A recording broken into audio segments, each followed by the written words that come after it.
देश दुनिया की सारी बड़ी खबरें के सामने मौजूद चलेंगे। सबसे पहले सबसे बड़ी ट्रैक हो जाएंगे दोस्तों, अमित शाह से 2 बार टकराए राहुल गांधी, दोनों बार अमित शाह का पारा चढ़ाकर आ गए दोस्तों, जिसके बाद अमित शाह के मुंह से गाली तक का शब्द निकल गया दोस्तों। बताएंगे इसके बाद और ज्यादा बड़ा बवाल हुआ है, बताएंगे क्या है पूरा मामला, डिटेल में चलेंगे, पूरी जानकारी अब तक पहुंचाएंगे दोस्तों। इसी के साथ में चलेंगे एक और बड़ी खबर की तरफ, जहां पर बताएंगे कौन से कांग्रेस पार्टी के नेता के घर पर छापा मरवाने के लिए बीजेपी के लोगों ने 30 गाड़ियों का एक रैला भेजा दोस्तों। इसके बाद बताएंगे आगे क्या हुआ दोस्तों। आगे चलेंगे एक और बड़ी अपडेट की तरफ, जहां पर तमिलनाडु की राजनीति में एक नए तरीके का विस्फोट हुआ है दोस्तों। बताएंगे कौन से मामले को लेकर महाभियोग चलाने की हो रही है तैयारी। इसी के साथ में चलेंगे एक और बड़ी अपडेट की तरफ, जहां पर एक तरफ हजारों किसान, दूसरी तरफ हजारों पुलिस वालों की एक फोर्स दिखाई दी दोस्तों। इसके बाद हुआ जोरदार तरीके का संघर्ष, बताएंगे कौन से मामले को लेकर जबरदस्त तरीके का आंदोलन जारी है दोस्तों। एक एक करके चलेंगे आज की सारी बड़ी अपडेट, लेकिन उससे पहले अगर आप भी मानते हैं कि देश के भरे सदन में जब पूरे देश भर के लोग लाइव देख रहे थे, तब अमित शाह के द्वारा गाली दिए जाना साफ इस बात के संकेत देता है कि राहुल गांधी के द्वारा जो चुनाव चोरी का मुद्दा उठाया जा रहा है वो भारतीय जनता पार्टी को सबसे ज्यादा खटक रहा है, और इसी मुद्दे के कारण बीजेपी सबसे ज्यादा दर्द से करा रही है। तो इस वीडियो को लाइक करके लाल बटन दबाकर चैनल को सब्सक्राइब करके बेल आइकन दबाकर कमेंट बॉक्स में अपनी राय जरूर लिखा दोस्तों। ज्यादा से ज्यादा वीडियो को शेयर कीजिएगा। चलते हैं सबसे पहले सबसे बड़ी ब्रेकिंग न्यूज अपडेट की तरफ दोस्तों, जहां पर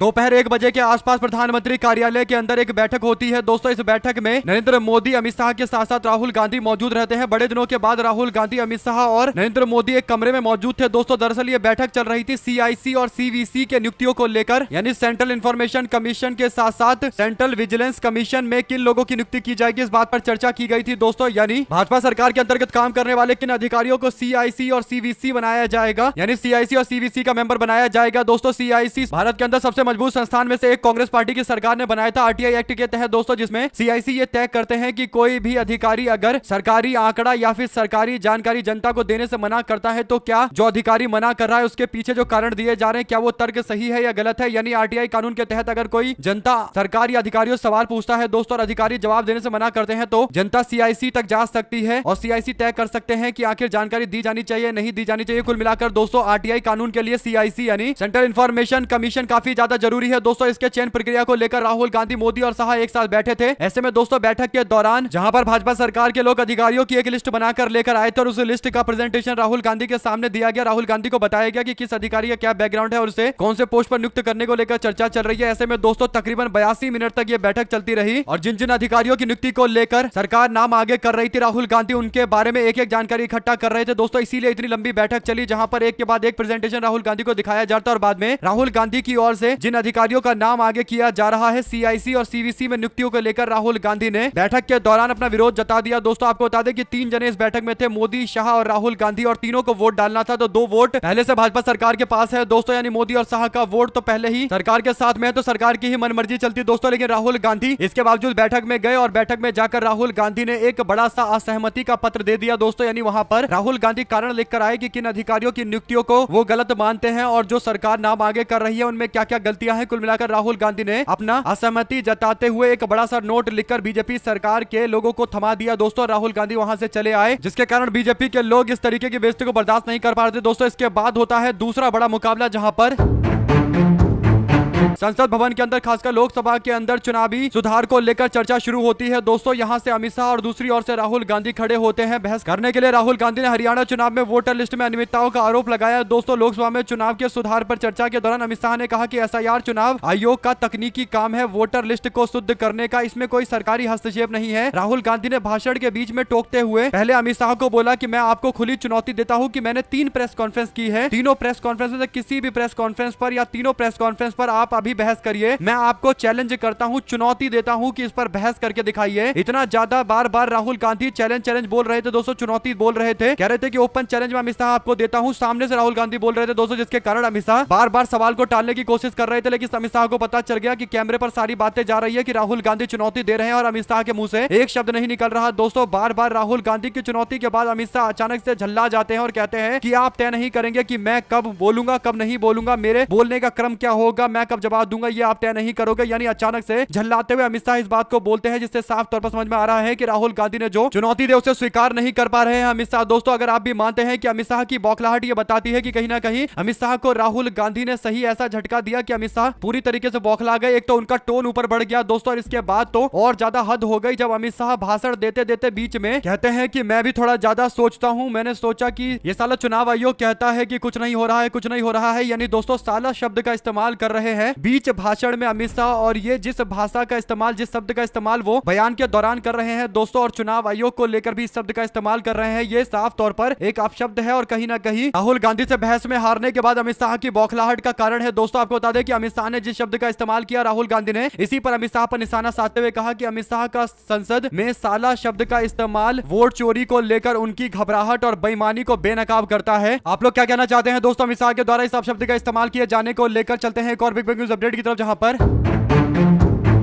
कांग्रेस ने भी अमित शाह को जवाब देते हुए कहा कि अमित शाह ने राहुल गांधी के सामने 8 झूठ बोले जिसे राहुल गांधी ने बेनकाब कर दिया। अमित शाह अपने बयान में कहते हैं कि सरकार ने चुनाव आयोग की नियुक्ति पर वही किया जो सुप्रीम कोर्ट ने कहा था। सच्चाई यह है कि मोदी और शाह ने ऐसा कानून बनाया जिससे चयन समिति में सीजीआई यानी मुख्य न्यायाधीश को हटा दिया गया। शाह ने दूसरा झूठ यह बोला कि रिप्रेजेंटेशन ऑफ पीपल एक्ट यानी आरपीआई एक्ट में चुनाव आयुक्तों को हमेशा से व्यक्तिगत रूप से इम्यूनिटी मिली हुई है, यानी हमेशा से ऐसा है कि चुनाव आयुक्तों के खिलाफ कोई कार्रवाई नहीं हो सकती। हकीकत यह है कि आरपीआई एक्ट में व्यक्तिगत तौर पर सीईसी और कमिश्नरों को इम्यूनिटी देने का कोई कभी प्रावधान ही नहीं था। पहले अधिकारियों को वोटर रोल की रक्षा के दायित्व से हटकर गतिविधियों के लिए मुकदमे के अंदर लाया जा सकता था, लेकिन अब तो वो भी नहीं होता। अमित शाह ने बोला कि ईवीएम सुरक्षित है क्योंकि उन्हें पहली बार राजीव गांधी के समय लागू किया गया था। सच्चाई यह है कि अब वोट चोरी हो रही है और इतने गंभीर आरोप सामने आ रहे हैं तो चुनाव आयोग को ईवीएम की वास्तुकला यानी आर्किटेक्ट की ट्रांसपेरेंट ऑडिट की अनुमति भी देनी चाहिए। चौथा, अमित शाह ने कहा कि बीजेपी ने वायनाड और अमेठी में वोटर लिस्ट में गड़बड़ी दिखाई थी। इस पर जवाब दिया कांग्रेस ने कहा कि हमारा कहना है कि कांग्रेस को हराने के लिए बीजेपी फर्जी वादे कर रही है, फर्जी नाम जोड़ रही है। ये असली सवाल है जिन्हें चुनाव आयोग को डील करना है। यानी अगर वायनाड और अमेठी के अंदर गलत वोटर लिस्ट में नाम जुड़े हुए हैं तो राहुल गांधी और प्रियंका गांधी की जिम्मेदारी नहीं है, वो सत्ता में नहीं है। चुनाव आयोग और भाजपा की जिम्मेदारी है। बीजेपी क्योंकि सत्ता में है और चुनाव आयोग क्योंकि इस वोटर लिस्ट की जिम्मेदारी रखती है, तो उन दोनों की जिम्मेदारी बनती है दोस्तों। यानी उल्टा अपने आप को ही अमित शाह एक्सपोज कर रहे हैं। आप लोग क्या कहना चाहते हैं लिखकर जरूर बताएगा दोस्तों। चलते हैं एक और बड़ी अपडेट की तरफ, जहां पर कांग्रेस पार्टी महासचिव प्रियंका गांधी ने राहुल गांधी के प्रस्तावित जर्मनी के दौरे पर बीजेपी के द्वारा उठाए जा रहे सवालों का करारा जवाब दिया है। दोस्तों प्रियंका गांधी से पूछा गया कि राहुल गांधी संसद के सत्र के दौरान 15 से 20 दिसंबर के बीच में जर्मनी का दौरा कर रहे हैं, जहां पर भारतीय प्रवासियों से राहुल गांधी मुलाकात करेंगे, तो इस पर आपकी क्या राय है? तो प्रियंका गांधी ने जवाब देते हुए कहा कि नरेंद्र मोदी अपना आधा कामकाजी समय विदेश में बिताते हैं और नेता प्रतिपक्ष राहुल गांधी अगर कुछ एक दौरों के लिए विदेश जा रहे हैं तो इनको दिक्कत हो रही है। राहुल गांधी मात्र 5 दिनों के लिए 15 से 20 दिसंबर के बीच में जर्मनी जा रहे हैं और वो भी 200 भारतीय प्रवासियों से मुलाकात करने के लिए, जहां पर जर्मन सरकार के कुछ मंत्रियों से भी राहुल गांधी की मुलाकात होगी। बीजेपी के द्वारा संसद में शीतकालीन सत्र के दौरान राहुल गांधी की इस यात्रा को लेकर सवाल खड़ा किया गया था। यानी नरेंद्र मोदी देश में जब भी कोई बड़ा कांड हो रहा हो इस वक्त विदेश में मिलते हैं दोस्तों। इस पर बीजेपी वालों को कोई दिक्कत नहीं है। 22 अप्रैल 2025 को जम्मू कश्मीर में पहलगाम का अटैक होता है और नरेंद्र मोदी 22 तारीख को 2 दिनों के दौरे के लिए सऊदी अरब रवाना हो जाते हैं दोस्तों। इसी तरीके से और भी कई बड़ी घटना के सामने आने के बावजूद नरेंद्र मोदी विदेशी दौरे पर नजर आ रहे थे। ऐसे में आप लोग अपनी राय जरूर लिखकर बताइए अगर आप भी मानते हैं कि राहुल गांधी जो नेता प्रतिपक्ष हैं उनके दौरे पर सवाल उठाने से पहले एक बार बीजेपी वालों को नरेंद्र मोदी के विदेशी दौरों के बारे में भी देख लेना चाहिए। 2 शब्द जरूर लिखकर बताएगा दोस्तों। चलते हैं एक और बड़ी अपडेट की तरफ, जिसमें ऑल इंडिया मजलिस इत्तेहादुल मुस्लिमीन के सांसद असदुद्दीन ओवैसी ने बुधवार को लोकसभा में चुनाव के सुधार को लेकर चल रही चर्चा के बीच में एसआईआर की प्रक्रिया को लेकर कड़ा विरोध जताया। दोस्तों असदुद्दीन ओवैसी ने कहा कि चुनाव आयोग देश के संविधान, देश के सुप्रीम कोर्ट और संसद से बड़ा नहीं हो सकता। मतदाता सूची का यह विशेष गहन पुनर्निरीक्षण यानी एसआईआर कुछ और नहीं बल्कि पिछले दरवाजे से की जा रही राष्ट्रीय नागरिक पंजी यानी एनआरसी है। सांसद असदुद्दीन ओवैसी ने कहा कि मतदाता सूची का विशेष गहन पुनर्निरीक्षण संसद द्वारा बनाए गए विधान का उल्लंघन करता है। उन्होंने कहा कि भारत के उच्चतम न्यायालय यानी सुप्रीम कोर्ट के 3 न्यायाधीशों की पीठ के द्वारा लाल बाबू हुसैन मामले में दिए गए फैसले का उल्लंघन करता है। ओवैसी ने दावा किया कि निर्वाचन आयोग मतदाताओं पर अपनी नागरिकता साबित करने का भार डाल रहा है। यह जन प्रतिनिधित्व अधिनियम 1950 और 1960 के संसद के द्वारा पास किए गए प्रस्तावों और नियमों के खिलाफ है। उन्होंने कहा कि मैं एसआईआर का खुलकर विरोध करता हूं। ऐसे और भी विपक्ष के नेता खुलकर सामने आए और एसआईआर की प्रक्रिया का पूरी तरीके से खंडन किया गया, विरोध किया गया दोस्तों। साथ ही साथ हरियाणा सरकार ने डॉक्टरों की हड़ताल को गंभीरता से लेते हुए दोहराया है कि जनहित सर्वोपरि है और सरकार बातचीत से समाधान चाहती है। मुख्यमंत्री नायब सिंह सैनी और स्वास्थ्य मंत्री आरती सिंह राव ने अलग अलग बयान जारी करते हुए डॉक्टरों से तुरंत कार्यस्थल पर वापस लौटने के लिए बोला। दरअसल दोस्तों हरियाणा के डॉक्टर जोरदार तरीके से विरोध कर रहे हैं, अपनी मांगों को लेकर मैदान में उतरे हुए हैं। दरअसल डॉक्टर 4 मांग कर रहे हैं। स्पेशलाइज्ड डॉक्टर कैडर के अधिनियम वित्त विभाग 16 अगस्त 2024 को जारी कर चुका है। अस्पताल ड्यूटी के बाहर यात्रा भत्ता देने का फैसला फैसला 25 अक्टूबर 2020 को अधिसूचित किया जा चुका है। ऐसे में SMO की सीधी भर्ती पर रोक लगाई जा चुकी है। जो मांग थी डॉक्टरों की दोस्तों, ऐसे में चौथी मांग यानी ACP संरचना में बदलाव पर फिलहाल चर्चा की जा रही है। सैनी ने डॉक्टरों से राजनीति से दूर रहने के लिए जनहित में काम करने के लिए बोला है। कुल मिलाकर दोस्तों डॉक्टरों की हड़ताल अभी जारी है और ऐसे में जो मजदूर संगठनों के द्वारा हड़ताल बुलाया गया है दोस्तों 22 फरवरी को, वो और ज्यादा बड़ा व्यापक होगा। ऐसे में अलग अलग समूह के लोग, चाहे डॉक्टर हो, इंजीनियर हो या फिर और भी काम करने वाले लोग हो, कामगार लोग हो, जो श्रमिक की कैटेगरी में आते हैं, वे सभी लोग अपने अपने मामले को लेकर 22 फरवरी को और जोरदार तरीके का मोर्चा खोलते हुए दिखाई देंगे। आप लोग अपनी राय जरूर लिखकर बताएगा। चलते हैं एक और बड़ी अपडेट की तरफ, जिसमें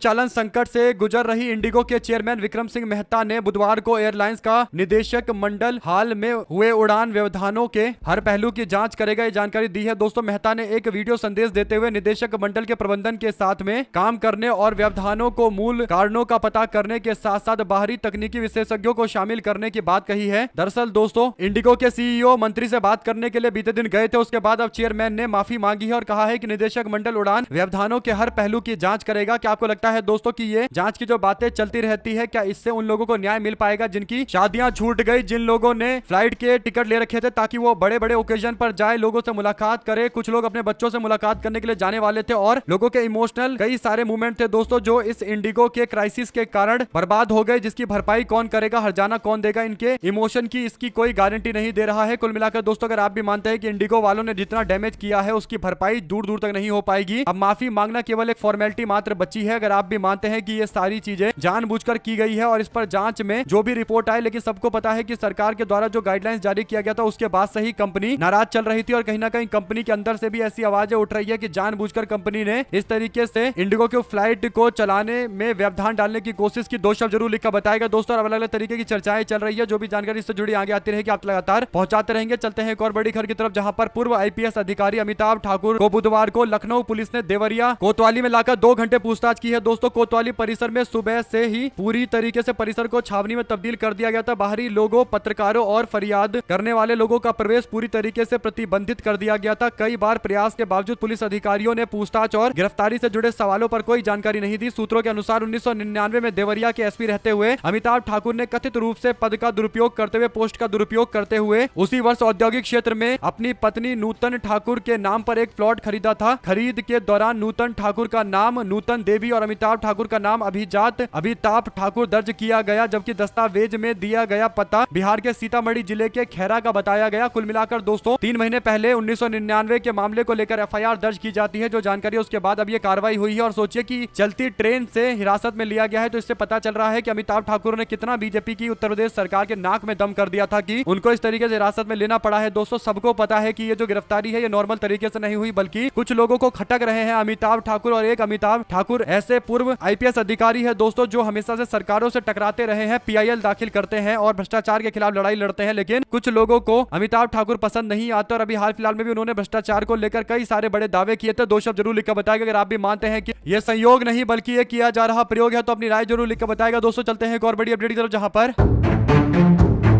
छतरपुर में पूर्व कांग्रेस पार्टी के विधायक आलोक चतुर्वेदी उर्फ पज्जन भैया की 2 फैक्ट्री के ऊपर बुधवार को अचानक से आयकर विभाग ने छापेमारी की है। दोस्तों सागर कानपुर नेशनल हाईवे पर ढडारी के पास खजुराहो मिनरल्स और रमनपुरा रोड स्थित गिट्टी फैक्ट्री पर अफसर 11 बजे सुबह पहुंच गए। दोस्तों कांग्रेस पार्टी के पूर्व विधायक आलोक चतुर्वेदी की फैक्ट्री पर आयकर विभाग का छापा पड़ा तो छतरपुर में 30 गाड़ियों से इंदौर ग्वालियर के अफसर पहुंचे और अवैध उत्खनन के मामले को लेकर दबिश दी गई। दोस्तों बार बार कांग्रेस पार्टी के नेताओं के यहाँ छापे पड़े। कुल मिलाकर कांग्रेस पार्टी के कुछ नेता ऐसे हैं जिन पर जांच हो रही है, इसके बावजूद वो कांग्रेस पार्टी में बने हुए हैं दोस्तों, जबकि आज की डेट में पूरी व्यवस्था किसके हाथ में आप सभी लोग जानते हैं। 2 शब्द जरूर लिखकर बताएगा इस पूरे मामले पर। अगर आप भी मानते हैं कि आज की डेट में अगर कोई कांग्रेस पार्टी में है और उसके ऊपर जांच चल रही है, तो इसका सीधा मतलब है कि वो व्यक्ति अपनी ईमानदारी को लेकर एकदम 100% श्योर है और इसीलिए उसके ऊपर जितनी भी छापेमारी हो रही है विचारधारा को लेकर वो एकदम अड़िग है, वरना भ्रष्टाचारी तो तुरंत पलट जाते हैं। आप लोग जानते हैं दोस्तों कि कितने बड़े बड़े कांड में फंसे हुए लोग आजकल बीजेपी के साथ इलू इलू कर रहे हैं। आप लोग जानते हैं कि एक को तो डिप्टी CM भी बना दिया गया है और एक जिसे भ्रष्टाचारी खुद अमित शाह बताकर आए थे उसको ताजपोशी करके आए हैं मुख्यमंत्री बनाकर, और अपने आप को बहुत बड़ा हिंदुत्ववादी नेता भी बताता है। आप लोग जानते हैं कौन वो व्यक्ति है दोस्तों, नाम लेना भी नहीं पड़ेगा और सब लोग समझ जाएंगे दोस्तों। साथ साथ पश्चिम बंगाल की सत्ताधारी तृणमूल कांग्रेस से निलंबित विधायक हुमायूं कबीर ने मंगलवार को कहा कि बंगाल के वो असदुद्दीन ओवैसी है, यानी जो काम असदुद्दीन ओवैसी अलग अलग देश के क्षेत्रों में जाकर कर रहे हैं वो काम हुमायूं कबीर दावा करते हैं कि बंगाल में करेंगे। असदुद्दीन ओवैसी से अपने आप की तुलना करते हुए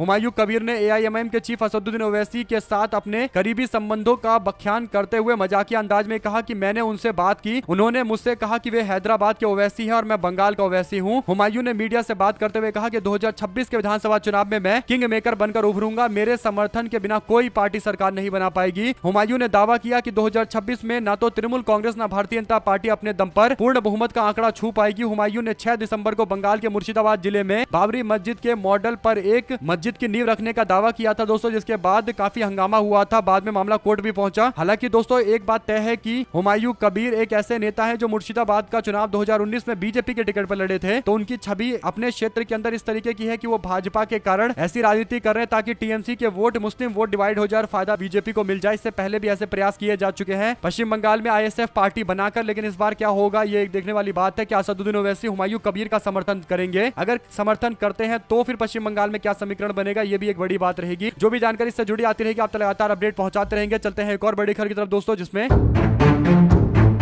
कांग्रेस पार्टी के नेता दीपेंद्र सिंह हुड्डा की ओर से अमित शाह पर निशाना साधा गया। दोस्तों दीपेंद्र हुड्डा कहते हैं कि केंद्रीय गृह मंत्री अमित शाह ने विपक्ष की 3-4 मांगों पर कुछ नहीं कहा, उन्होंने सिर्फ वही बात कही जो मुख्य चुनाव आयुक्त ज्ञानेश कुमार पहले ही कह चुके हैं। उनके पास चुनाव आयोग पर उठाए गए सवालों का कोई जवाब नहीं था। वैसे भी बीजेपी वाले दावा करते हैं कि वो चुनाव की प्रक्रिया को लेकर संतुष्ट हैं। सवाल सबसे बड़ा यह है दोस्तों कि जब सारी पार्टियों के मन में शंकाएं हैं, शक है और चुनाव के अंदर नियमों में बदलाव किए जाने चाहिए, तमाम तरीके के परिवर्तन की लोग मांग कर रहे हैं, तो भाजपा वाले क्यों इतने सेटिस्फाइड नजर आ रहे हैं? और जब भी चुनाव आयोग को लेकर सवाल पूछा जाता है तो बीजेपी वाले बीच में क्यों टपक जाते हैं और फिर भाजपा वाले आकर वही बातें बोलते हैं जिसका सिर पैर होता नहीं है और कहते हैं कि हमको चुनाव आयोग पर विश्वास है, तो आप लोग भी चुनाव आयोग की प्रक्रिया पर, चुनाव आयोग के काम करने के तरीके पर विश्वास करिए। यानी वो भी चाहते हैं कि विपक्ष के लोग कोई सवाल ना खड़ा करे, लेकिन कोई भी संस्थान भारत के अंदर जो संविधान के नियमों के अंतर्गत बनी है दोस्तों, वो जनता के सवालों से बच नहीं सकती है। भारत एक लोकतांत्रिक देश है, डेमोक्रेटिक कंट्री है, यहाँ पर हर संस्थानों से सवाल पूछा जाएगा और जवाब मिलने तक बार बार सवाल पूछा जाएगा। अगर आप भी मानते हैं कि कोई भी संस्थान भारत के अंदर सर्वोसर्वा नहीं है, अपने आप को कोई भी संस्थान अगर सर्वशक्तिशाली समझे, तो ऐसा है नहीं। आप लोग अपनी राय जरूर लेकर बताएगा। साथ साथ दोस्तों रोहिंग्या के मामले को लेकर chief justice of India Suryakant की टिप्पणी के सपोर्ट में सुप्रीम कोर्ट और देश भर के हाई कोर्ट के 44 जज समर्थन में उतरे हैं दोस्तों। 9 दिसंबर को सभी जजों के साइन वाला लेटर भी जारी किया गया है। इसमें लिखा गया है कि हम रिटायर्ड जज रोहिंग्या प्रवासियों के मामले में chief justice of India Suryakant की टिप्पणी के खिलाफ चलाए जा रहे गलत अभियान की कड़ी आपत्ति करते हैं। आलोचना हो सकती है लेकिन अभिव्यक्ति की स्वतंत्रता का उल्लंघन नहीं होना चाहिए, लेकिन यह अभियान न्यायपालिका की छवि को खराब करने की कोशिश है। 44 जजों का ये रिएक्शन 5 दिसंबर को रिटायर्ड जजों, जिसमें वकील और campaign for judicial accountability and reform के सीजीआई और सुप्रीम कोर्ट के खिलाफ जारी लेटर के विरोध में सामने आया है। दोस्तों आपको बता दें कि रोहिंग्या पर की गई टिप्पणी अमानवीय और संवैधानिक मूल्यों के खिलाफ है, ऐसा पहले लेटर में कहा गया था और रोहिंग्या को दुनिया भर में सबसे उत्पीड़ित अल्पसंख्यकों में एक बताया गया और रोहिंग्या लोगों को अनुच्छेद 21 के तहत सुरक्षा का अधिकार बताया गया। ऐसे में दोस्तों अलग अलग तरीके की गुटबाजी चल रही है। कुछ लोग चीफ जस्टिस ऑफ इंडिया के बयान का विरोध करें और कुछ जज आकर उनके समर्थन में खड़े हो रहे हैं। यानी यहाँ भी पूरी तरीके से राजनीति देखने को मिल रही है। साथ साथ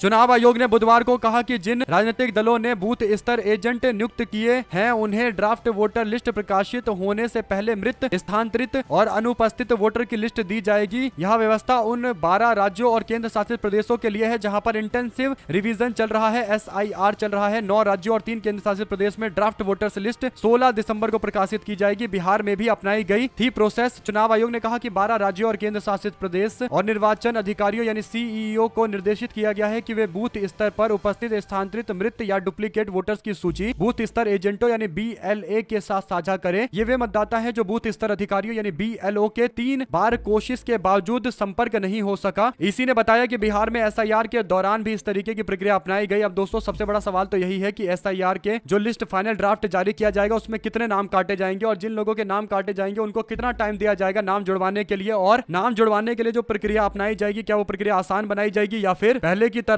जो 11 डॉक्यूमेंट जो काफी मुश्किल डॉक्यूमेंट है उसी तरीके की प्रक्रिया रखी जाएगी। क्योंकि बिहार के अंदर तो आधार कार्ड को भी अलाउ कर दिया गया था जिसके बाद भी कई लाख लोगों के नाम कटे दोस्तों, 65 से 68 लाख लोगों के नाम कटे। साथ साथ चलते हैं एक और बड़ी अपडेट की तरफ जिसमें नीतीश कुमार की पार्टी पंचायती राज चुनाव को लेकर कुछ बड़े बदलाव कर रही है। बिहार सरकार ने पंचायती राज चुनाव 2026 में एक बड़ा फैसला लिया है दोस्तों, और पंच के लिए 10वीं पास और सरपंच के लिए 12वीं पास होना अनिवार्य कर दिया गया है। नीतीश कुमार का यह फैसला स्वागत योग्य है, इसकी तारीफ की जानी चाहिए। कुछ फैसले की भी तारीफ भी की जानी चाहिए दोस्तों, अगर आप भी मानते हैं कि एकदम सही है, बल्कि क्वालिफिकेशन और ज्यादा बढ़ जाए तब भी कोई दिक्कत नहीं होनी चाहिए। हालांकि कुछ लोगों का यह तर्क होगा कि भारत के अंदर जो लिटरेसी रेट है, साक्षरता दर है, वो 74-75% के आसपास है, तो जो 25% लोग हैं उनको चुनाव लड़ने का मौका नहीं मिलेगा, ये उनके अधिकारों के खिलाफ है। लेकिन दोस्तों, जिसको शिक्षा को लेकर एक प्रेम होता है, यानी शिक्षा लोग प्राप्त करना चाहते हैं, उनके लिए आज भारत में कई तरीके के विकल्प हैं। लोग ओपन से भी पढ़ाई कर सकते हैं और तमाम तरीके की व्यवस्थाएं होती है। ऐसे में अगर आप भी मानते हैं कि एक बेसिक यानी एक न्यूनतम क्वालिफिकेशन तो होना चाहिए पढ़ाई लिखाई का नेता बनने के लिए, तो अपनी राय जरूर लिखकर बताएगा। और नीतीश कुमार सरकार के इस फैसले पर आप क्या कहना चाहते हैं? साथ साथ दोस्तों, सुप्रिया श्रीनेट ने निशिकांत दुबे को बुड़बक बता दिया, तो बीजेपी वाले सांसद बोले, कहा जाहिर प्रवक्ता बर्बाद करने के लिए काफी है। संसद में शीतकालीन सत्र में मंगलवार को सुधार को लेकर चर्चा हुई, बुधवार को भी बीते दिन चर्चा हुई। ऐसे में भारतीय जनता पार्टी के सांसद कहते हैं कि भारत के पहले चुनाव आयुक्त